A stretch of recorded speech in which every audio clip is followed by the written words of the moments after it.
1. Not sure about you guys, but I've personally never much cared for where I sit in a restaurant.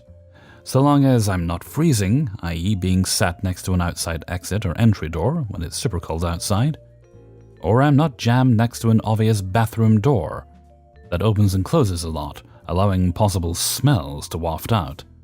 For the record, our seating is set up so neither of these things could ever happen.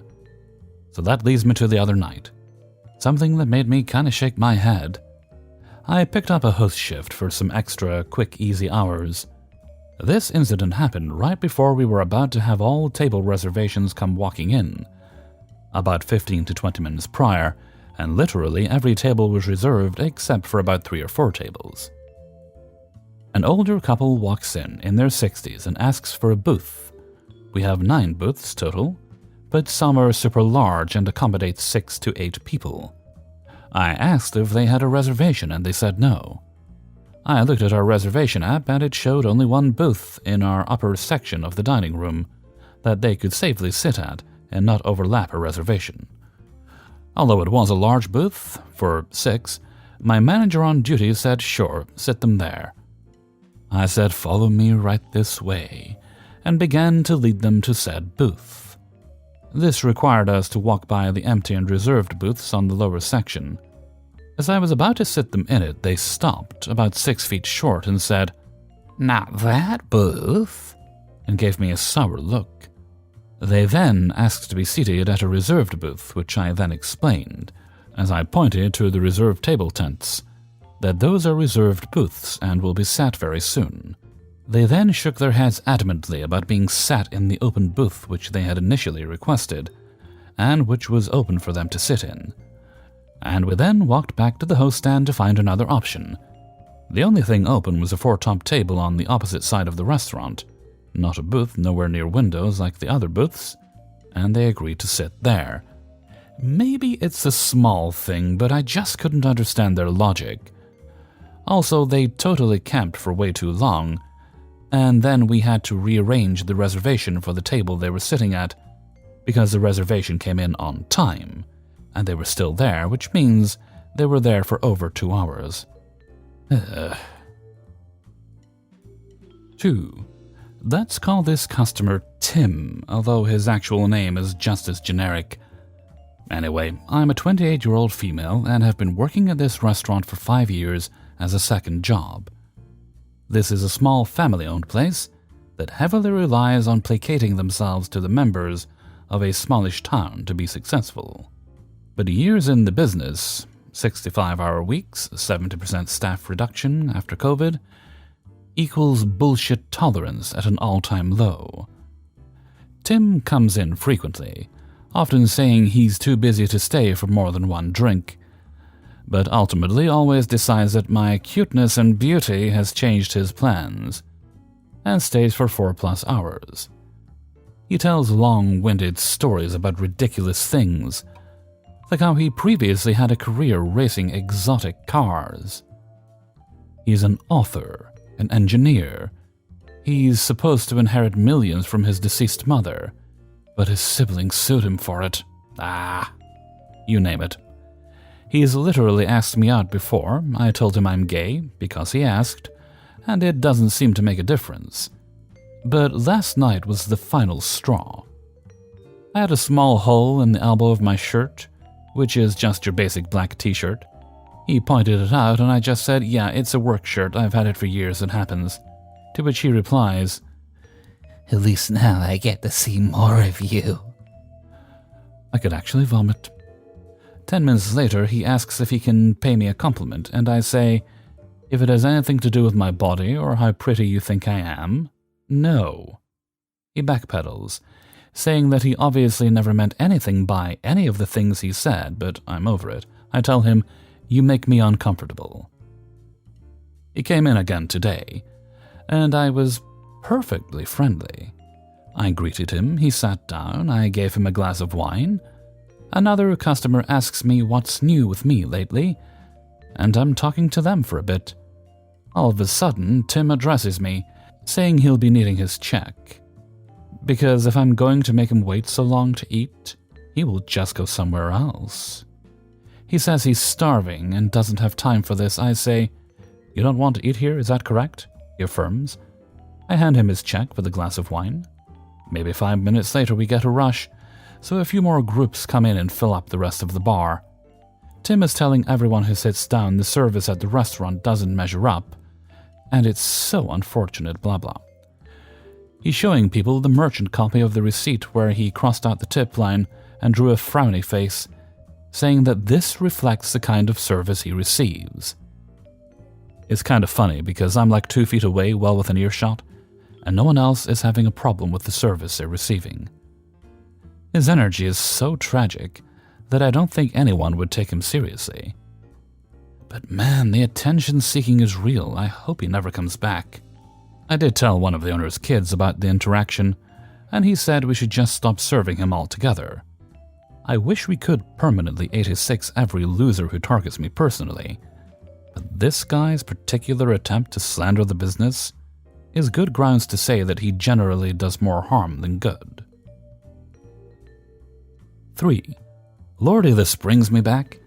I used to work as a hostess, and servers would take turns serving customers based on how many customers they already served, if that makes any sense.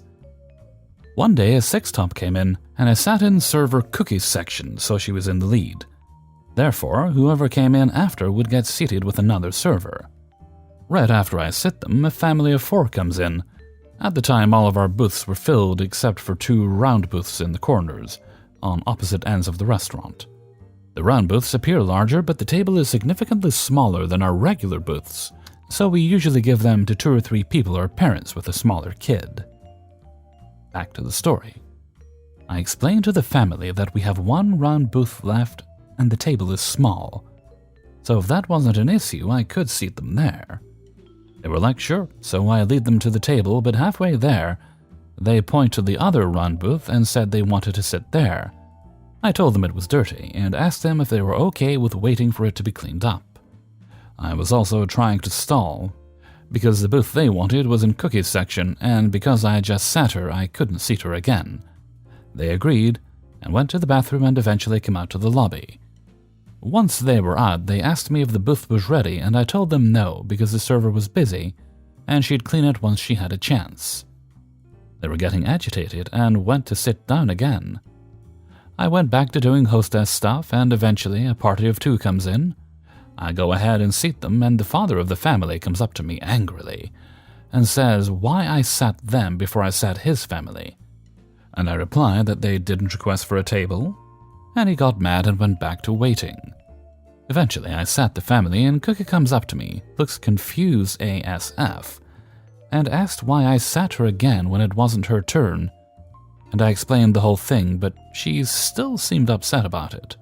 I felt super bad, but a few days later the manager had talked to the other hostesses I worked with, saying that the servers were complaining about us going off book and not seating servers when it was their turn. Anyway, moral of the story, please don't bother your hostess about where you sit in the restaurant unless it will be a terrible inconvenience for you. For the love of God, if you're being picky about a table because it doesn't have the right lighting or an outlet nearby, please go somewhere else. A lot falls on the hostess when it comes to seating customers, because they're the ones that have to put up with customers, and there's sometimes absurd requests right at the door.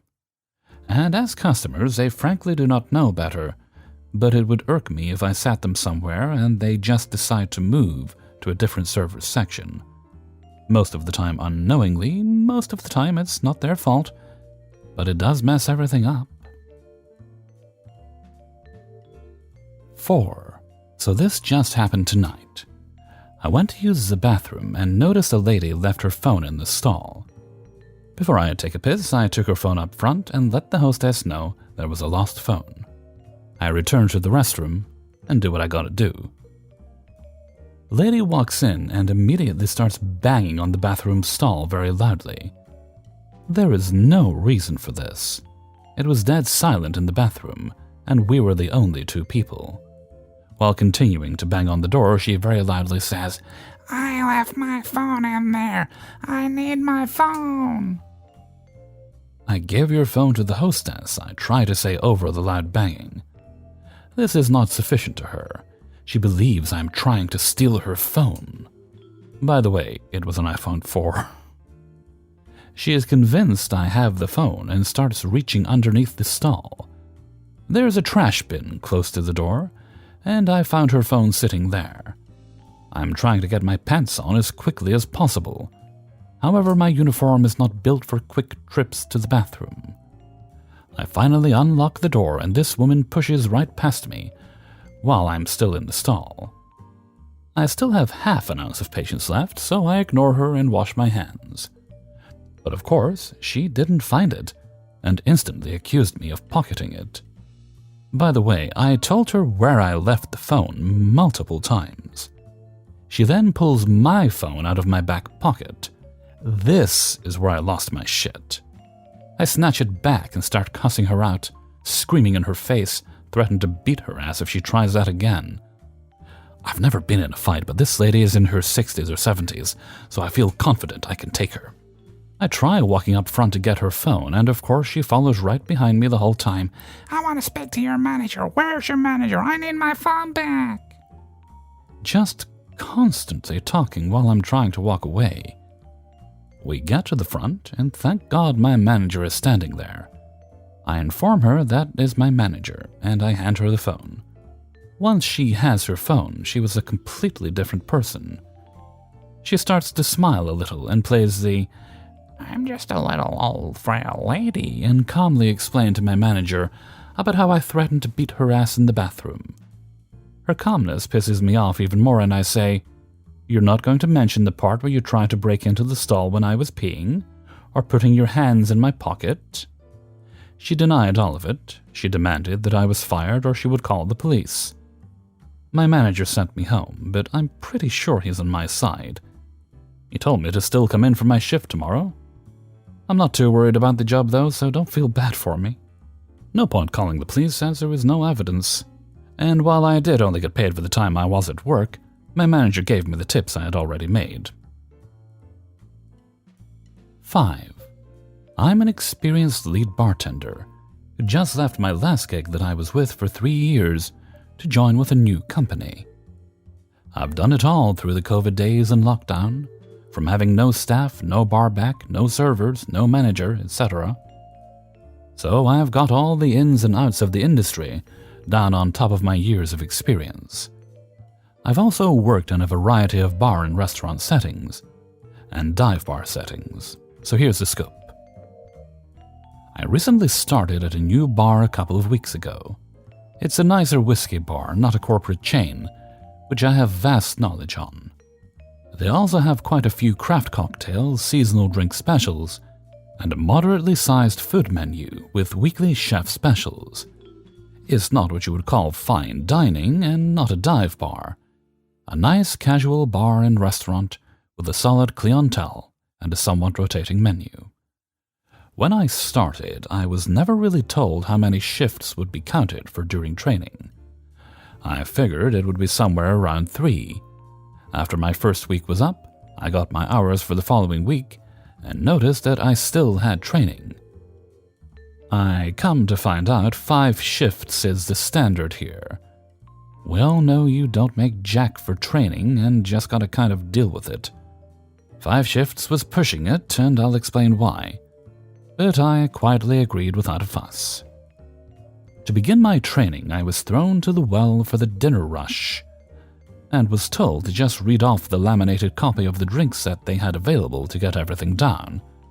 Turns out someone took the copy home and never brought it back. Thankfully, I had a nice GM, who was my trainer, who just told me the drink's ingredients, so I took over the well for the full night to learn the repetition. He tipped me out $40, which was great. Come Saturday, I started my 3rd training shift, and they have me on as bartender, with 1 other bartender. They keep 2 on at all times, so in total there was 3 of us that night. The bartender on the well wound up getting cut early, and I was to roll with it as I was doing well. Fine by me. I rang everything in, greeted guests, made drinks, the works for a normal bartender. There was no shadowing at this point. The other bartender that I was working with and the GM went off and did his own thing. Had some friends that came in towards the end of the night and was sitting by them watching over me from afar. I didn't have all the drinks down without looking at the menu, but I know enough to confidently get it done without having to ask for help. I also sold a couple high-end pours of bourbon. 4 pours. Just rang in $120 with one customer alone. I also didn't walk out with a dime. The GM told me how impressed he was that I ran the show on my own at the end of the night. Fast forward to my final training shift. Training was over and now I can start making some money. When we were closing, I was given a 5-page test that had to be handwritten on all of the menu items as well as Q&A. They even quizzed me on the location's phone number. It took me 1.5 hours to complete this thing, and they wanted every drink done in full, down to the last dash of bitters, each food item down to how it was garnished. This was never brought up that I had to take a test. I had some ticky-tack answers incorrect, like an ingredient had 0.5 ounce of pamplemousse, that I wrote 0.25. Hey, at least I'm not overpouring, right? Ha! Keep in mind, this is 5 shifts total of training, and I needed to know the ins and outs of every detail without a warning. I was told I needed to pass the test with a B+ by my next shift, while I'm thinking I was going to be on my own, or I wouldn't be able to bartend yet. I couldn't believe this. I basically gritted my teeth and worked for basically nothing for 5 full shifts to be blindsided with this handwritten test. My learning style is best by repetition and by doing, so a handwritten test didn't do me any favors, and I didn't initially pass the surprise test. Some of these things just flow naturally when you're behind the bar. It's just not the same setting as writing them down. I felt kind of betrayed and got into a calm and professional argument with the GM, bringing up all of the points I've mentioned in my short story above. I didn't make a scene or raise my voice or anything, but in the end I told him that I couldn't work another shift without bringing home money at the end of the night. He told me I was clocked in and I was bringing home money, and we all know that's not how we work in the industry. My temper got the best of me, and I walked out before I fully closed the bar. I get it's their bar, they want consistency. They want to make sure they can trust their staff, etc. But how this played out really rubbed me the wrong way. I sent over a text to the supervisor above the GM who hired me after I cooled down, and still haven't heard back. I'm sure it's everyone else's word over mine, and I can even see how I left a bad impression as me being the new guy. So I'm curious as to how others would have handled this situation, or if anyone else has experienced anything like this before. When talking to the EM, the conversation kept going, and I felt like the GM turned it into an argumentative one. It was weird because the relationship was great up until that test came up, then casually slid in how I really didn't have the job until I passed. I was like, wait, so I'm hired, but I'm not actually hired?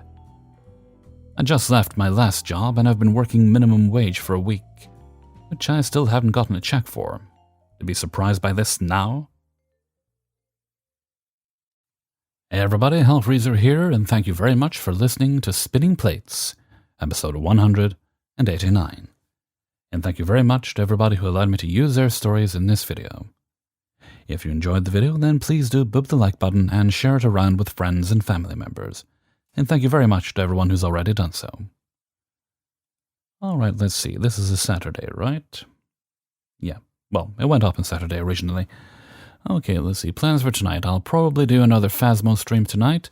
If no one's about, we'll just go back to Sherlock Holmes, so we'll kind of go between the two right now. Anyone who has a game is, of course, welcome to join. Right, I don't think there's any special shout-outs today, so let's move right along to Hellfreezer's question of the day. And today's question is: name one celebrity who has influenced you, who has inspired you, who has had a positive effect on your daily life. And I'm going to name one. Now, interestingly, the one that I think has had the most influence on me as a narrator. Now, I'm not a fan of them on a personal level. I used to be, but things change over the years. I'm not going to get into it. Is Neil Gaiman. and I really enjoy his work as an author, certainly. Very good author, has his faults, some things he relies on his crutches that he really shouldn't, but overall a great author, and wonderful as a narrator because he does the majority of his own narration, and has a very soothing voice, a great way of delivering lines, and there's times even now that subconsciously I'll deliver a line and then I'll suddenly realize listening to it back, oh, that was a Gaiman line, that sounds a lot like him. So even to this day, he's still, as a narrator, a very positive influence on me. So here are some of yours. Please leave your answers in a comment below. And with that, I'm going to head off for now. So until next time, thank you very much for listening, and take very good care of yourselves.